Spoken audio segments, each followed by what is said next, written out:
I was born in Miami, but I was raised in Mexico.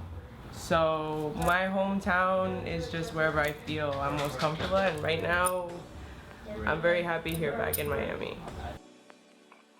At 7 years old, I already knew I was gonna be worldwide renowned artist, and that's never changed. Don't listen to anybody but yourself. If it's right, it's right. And if it feels right, do it. No matter what anybody tells you, no matter what your mother tells you, your family tells you, what society tells you, find a way to make it what you want. That would be the biggest thing I would tell myself. Just like see that little voice in my ear. Yeah, I've already, I had been drawing stars before, but when I started doing they're called slaps, which are the priority labels. You would draw on and trade them with other artists, across the world. I was looking for a more viable character because I had a skull, which is this little guy here. And I just was like, I had somebody tell me that they wouldn't touch my art because it was a skull. And I was like, okay. So I figured, you know what, let me do something a little bit more approachable. And one day I just started with the stars. I mixed the stars with the skulls, and then I started doing more and more, and it just got out of control. My mediums vary. I pretty much, whatever I think of doing, if I say, oh, I want to sculpt something, and if I've never even done it, I'll start doing my research, process it through my head, and I'll just grab it and start working. So I've worked with acrylics, brushes, spray cans. I just started using not too long ago. I've sculpted, I've cast it in resin, paper, whatever. As long as I think about it, I create it, I make it happen. My darkness. I've been through a lot of very, very, very dark times, and I know what it feels to not have anybody there for you, so I guess I kind of reach in there, and for those that are going through the same thing, I just want to make them know that there's somebody there, so I just kind of reach in there and pull very happy, go-lucky, creative stuff, I guess. There's too many. Adrián Ávila, Acuarela Sabor, Atómico, Goop, Angel.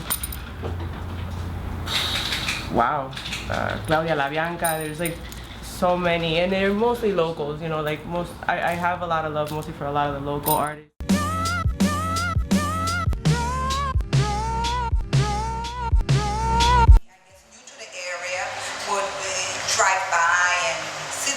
So one day she approached me.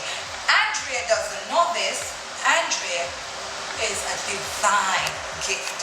She is straight from heaven. Her spirit is so beautiful. Andrea came to me. She had already sketched and had a concept of what she wanted to do with the building, and she came and she presented it to me. She says, Debbie, I'm an artist and I saw this building, and I think that there is something, I have an idea that what you can do with this building. And she caught me at a time where I knew that it was the right time.